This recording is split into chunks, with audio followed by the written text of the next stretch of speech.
नमस्कार दोस्तों, आप सभी का एक बार फिर से स्वागत है आपके अपने चैनल स्टेनो अड्डा पे। ये डिक्टेशन 100 शब्द प्रति मिनट से बोली जाएगी। पहले 1 मिनट का ट्रायल होगा, उसके पश्चात मेन डिक्टेशन शुरू हो जाएगी। तैयार रहिए दोस्तों। शुरू। भारत के प्रमुख स्वतंत्रता सेनानी सुभाष चंद्र बोस का पूरा जीवन किसी फिल्मी कहानी से कम नहीं है, जिसमें कई रहस्य हैं।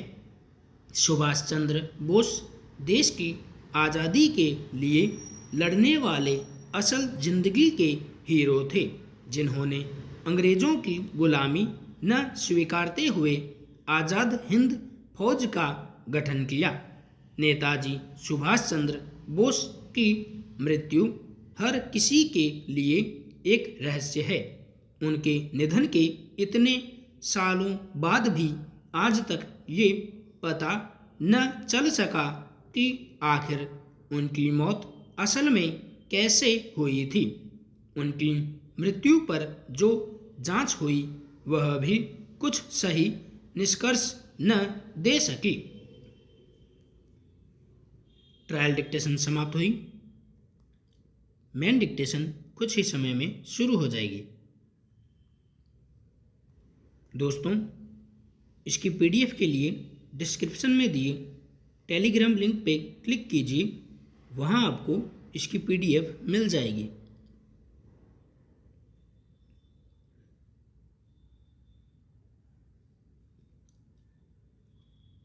तीस सेकंड शेष।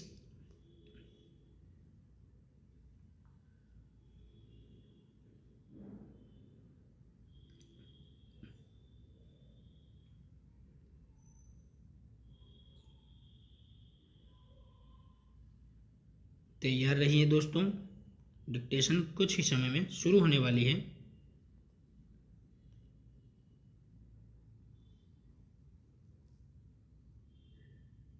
शुरू। महात्मा गांधी का पूरा नाम मोहनदास करमचंद गांधी था। उनका जन्म 2 अक्टूबर 1869 को गुजरात के पोरबंदर में हुआ था। उनके पिता का नाम करमचंद गांधी था, जो ब्रिटिश राज के समय काठियावाड़ की एक छोटी सी रियासत के दीवान थे। महात्मा गांधी का विवाह महज 13 साल की उम्र में कस्तूरबा गांधी के साथ हो गया था। विवाह के 2 साल बाद गांधी जी के पिता का निधन हो गया और पिता की मृत्यु के ठीक 1 साल बाद उनकी पहली संतान हुई, लेकिन दुर्भाग्यवश जन्म के कुछ समय बाद ही उसकी मृत्यु हो गई। हालांकि इन कठिन परिस्थितियों में भी गांधी जी ने हार नहीं मानी और अहमदाबाद से हाई स्कूल की डिग्री प्राप्त की तथा कॉलेज की पढ़ाई पूरी करने के बाद उन्होंने लंदन जाकर वकालत की पढ़ाई करने का निश्चय किया। वकालत की पढ़ाई पूरी करने के बाद गांधी जी भारत वापस लौटे, लेकिन नौकरी के सिलसिले में उन्हें वापस दक्षिण अफ्रीका जाना पड़ा। 23 साल की उम्र में वह दक्षिण अफ्रीका पहुंचे थे और 1 सप्ताह बाद यात्रा करते समय उन्हें धक्के मारकर व पीटकर ट्रेन से फेंक दिया गया, जबकि उनके पास फर्स्ट क्लास का टिकट था। यह नस्लीय भेद का कारण था। किसी भी भारतीय या अश्वेत का प्रथम श्रेणी में यात्रा करना प्रतिबंधित था। इस घटना ने गांधी जी को बुरी तरह आहत किया, जो अंग्रेजों को अफ्रीका में ही नहीं बल्कि भारत में भी महंगा पड़ा। महात्मा गांधी भारतीय इतिहास के एक ऐसे व्यक्ति हैं जिन्होंने देश हित के लिए अंतिम सांस तक लड़ाई लड़ी।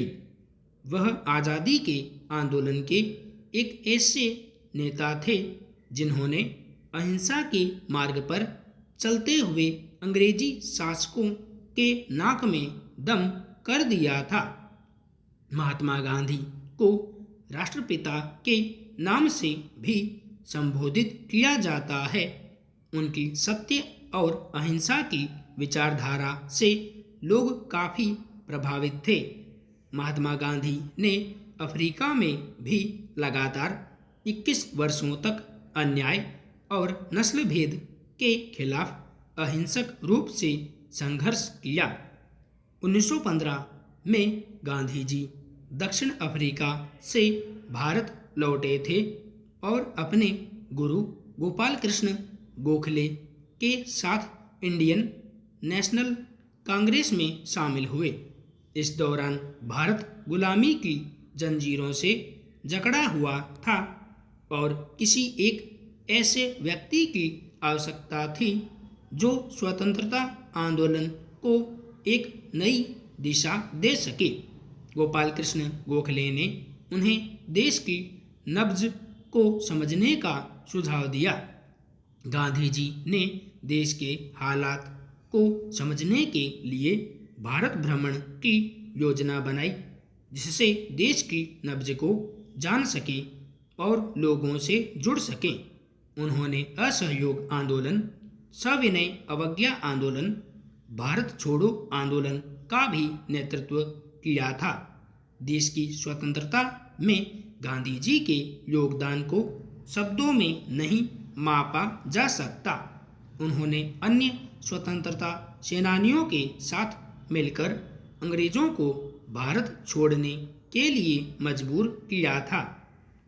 महात्मा गांधी जी को महात्मा, महान आत्मा और कुछ लोगों द्वारा उन्हें बापू के नाम से जाना जाता है। महात्मा गांधी वह नेता थे जिन्होंने 200 से अधिक वर्षों से भारतीय जनता पर ब्रिटिश उपनिवेशवाद की बेड़ियों से भारत को मुक्त कराया था। विश्व स्तर पर प्रसिद्ध व्यक्ति महात्मा गांधी को उनकी अहिंसक, अत्यधिक बौद्धिक और सुधारवादी विचारधाराओं के लिए जाना जाता है।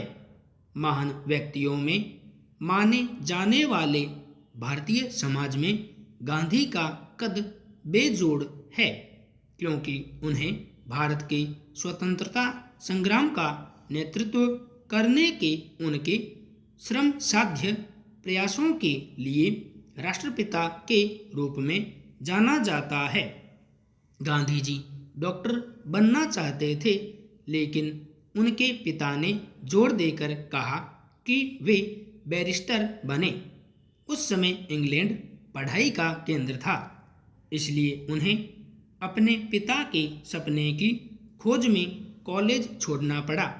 अपनी मां के आग्रह और संसाधनों की कमी के बावजूद वह इंग्लैंड जाने के लिए अड़े थे।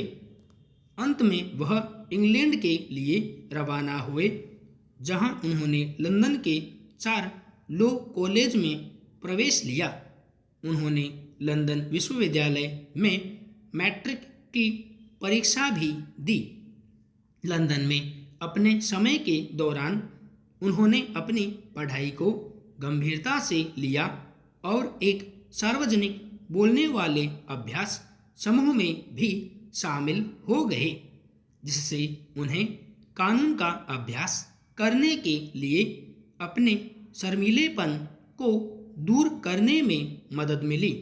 लंदन में एक आक्रोशपूर्ण संघर्ष में कुछ डॉक्टर बेहतर वेतन और शर्तों की मांग को लेकर हड़ताल पर चले गए। गांधी जी ने चर्च के धर्माध्यक्षों की स्थिति में मध्यस्थता की, जिससे हड़ताल करने वालों को उनकी मांगों को सफलतापूर्वक प्राप्त करने में मदद मिली। थोड़े समय के लिए इंग्लैंड से भारत लौटने के बाद गांधी जी ने अब्दुल्ला के चचेरे भाई के लिए वकील बनने के लिए दक्षिण अफ्रीका की यात्रा की, जो दक्षिण अफ्रीका में एक सफल शिपिंग व्यापारी थे। दक्षिण अफ्रीका पहुंचने पर गांधी जी देश की कठोर वास्तविकता से अवगत हुए, जिसमें नस्लीय भेदभाव शामिल था। बचपन से ही गांधी जी का पढ़ाई में मन नहीं लगता था। इनकी प्रारंभिक शिक्षा पोरबंदर से संपन्न हुई। हाई स्कूल की परीक्षा इन्होंने राजकोट में पूरी की और मैट्रिक के लिए इन्हें अहमदाबाद भेज दिया गया। बाद में वकालत इन्होंने लंदन से पूरी की। महात्मा गांधी का यह मानना था कि भारतीय शिक्षा सरकार के नहीं अपितु समाज के अधीन है। शिक्षा के क्षेत्र में उनका विशेष योगदान रहा। भारत का हर नागरिक शिक्षित हो, यही उनकी इच्छा थी। गांधी जी का मूल मंत्र शोषण विहीन समाज की स्थापना करना था। 7 से 14 वर्ष के बच्चों को निःशुल्क तथा अनिवार्य शिक्षा मिलनी चाहिए। शिक्षा का माध्यम मातृभाषा हो। साक्षरता को शिक्षा नहीं कहा जा सकता। शिक्षा बालक के मानवीय गुणों का विकास करता है। गांधी जी को बचपन में लोग मंदबुद्धि समझते थे, पर आगे चलकर इन्होंने भारतीय शिक्षा में अपना महत्वपूर्ण योगदान दिया। महात्मा गांधी ने महसूस किया था कि शिक्षा सबसे शक्तिशाली उपकरण है जो समाज को नया आकार दे सकती है और भारतीय समाज को इसकी बहुत आवश्यकता है। गांधी जी की शिक्षा का विचार मुख्य रूप से चरित्र निर्माण, नैतिक मूल्यों, नैतिकता और मुक्त शिक्षा पर केंद्रित था। वह इस बात की वकालत करने वाले पहले लोगों में से थे कि शिक्षा को सभी के लिए मुफ्त और सभी के लिए सुलभ बनाया जाना चाहिए, चाहे वह किसी भी वर्ग का हो। संपूर्ण विराम।